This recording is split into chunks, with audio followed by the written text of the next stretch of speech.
자, 오늘은 오뚜기 컵라면 얘기를 드릴 건데 정확히 말하면 오뚜기 라면 얘기입니다. 근데 라면 얘기하면 재미없으니까 키링 얘기할 거예요. 도대체 이게 무슨 얘기인지 한번 바로 들어가 보겠습니다.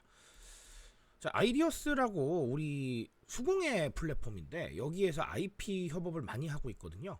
근데 이번에 오뚜기 라면 IP를 활용을 해서 핸드메이드 작품들이 출시가 됐어요.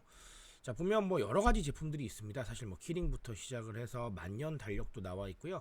그리고 또 이 슬라임도 나와 있고 여러 가지 제품들이 정말 나와 있는데 이 중에서 보니까 좀 갖고 싶은 제품들도 많이 보이더라고요. 그래서 저도 하나 사볼까 하는 생각을 하고 있고요.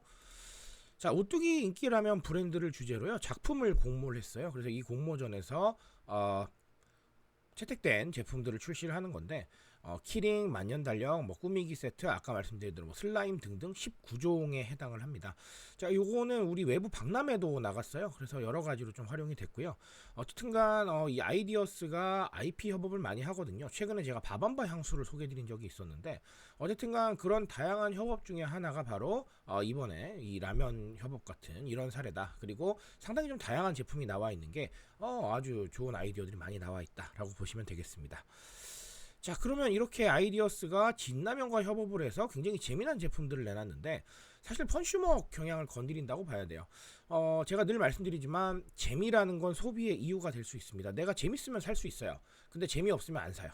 그냥 소비의 이유가 되는 거예요. 우리 예를 들어서 소비의 이유가 되는 조건들이 많죠. 가격이 싸서, 성능이 좋아서, 내가 꼭 필요해서 뭐 등등 여러 가지가 있는데 이 재미도 그런 기준 중에 하나가 되는 겁니다. 그렇기 때문에 이 재미를 무시하시면 안 돼요. 뭐 예를 들면 키링 뭐 너무나 많이 접해봤고 사실은 이걸 가지고 뭔가 새롭게 느끼기는 이제는 어려워지기 시작을 하는데 진라면 키링은 좀 새롭잖아요. 그렇죠? 슬라임도 마찬가지고요. 만년달력도 그래요. 이렇게 좀 더 재밌는 부분을 자극을 해서 사람들이 관심을 가질 수밖에 없게 만드는 겁니다. 그래서 이런 협업을 통해서 만들어지는 이 재미가 사실 우리를 돌아보게 만드는 원동력이 되는 거죠. 그래서 상당히 좀 중요한 일이라고 보겠습니다. 그래서 저는 이 협업에 대한 것들은 정말 좋다고 생각을 하고요. 근데 뭐 물론 또 상황이 맨날 협업만 할 수 있는 건 아니잖아요.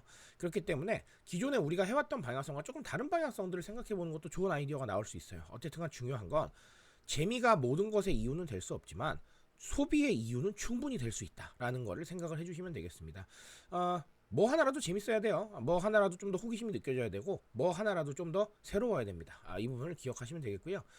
자, 그리고 오뚜기와 이 아이디어스의 협업으로 나오는 이런 제품들은 경험 확대에 좋습니다. 이게 무슨 얘기냐면 단순히 경험을 하는 게 아니라 경험을 확대할 수 있어요. 이렇게 생각해 볼게요. 라면은 사실 식탁에서 만나잖아요. 아니면 뭐 식탁이 아니더라도 무언가 식사를 하는, 간식을 먹는, 즉 뭔가 취식을 하는 상황에서 만나게 됩니다. 자, 근데 이제 그냥 아무 때나 만날 수 있잖아요. 키링 달아놓으면 가방 보면 만나는 거예요. 그렇죠? 슬라임을 가지고 놀면 놀 때마다 만나는 거예요. 만년달력을 만나면 달력 볼 때마다 만나는 거예요. 이렇게 경험 자체를 확대를 시켜서 더 다양하게 느낄 수 있도록 만들어준다는 겁니다. 이거 굉장히 중요한 얘기예요. 눈에 오래 띄면 더 많이 알게 되죠. 눈에 자주 띄면 더 오래 기억하게 됩니다. 우리가 찬장에 있는 라면만 볼 때보다는 라면을 곳곳에서 다양한 제품으로 보게 되면 이거 자체가 확대고 이거 자체가 각인 효과가 되는 거예요. 그러니까 이렇게 협업을 하는 건 진라면 입장에서는 조금 더 다양한 경험을 확대하면서 그 경험을 통해서 여러 가지 타겟들을 다시 한번 생각해 볼 수 있는 기회를 제공한다는 겁니다. 그렇기 때문에 이런 협업이 점점 많아진다라고 보시면 되겠어요. 방금 말씀드린 대로 식사 자리에서만 라면 볼 필요 있나요? 라면 하루 종일 봐도 상관없잖아요.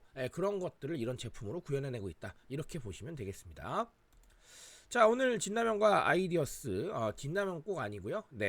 오뚜기 라면입니다. 그렇죠? 오뚜기 라면의 협업을 사례를 보면서 제가 간단하게 두 가지를 정리드렸는데 어쨌든간 제가 말씀드렸던 거 꼭 기억하세요. 한 번 보고 두 번 보면 기억에 남습니다. 근데 하나의 제품의 경험으로는 그런 기억을 남기기가 어려워요. 그러니까 경험을 확장하고 있다라고 보시면 되겠고요. 이런 사례 더 많이 나올 겁니다. 그 사례 보면서 제가 좋은 거 나오면 한 번 더 정리 드릴게요. 자, 오늘 여기까지 말씀드리고요. 저는 조금 더 좋은 얘기로 돌아오도록 하겠습니다.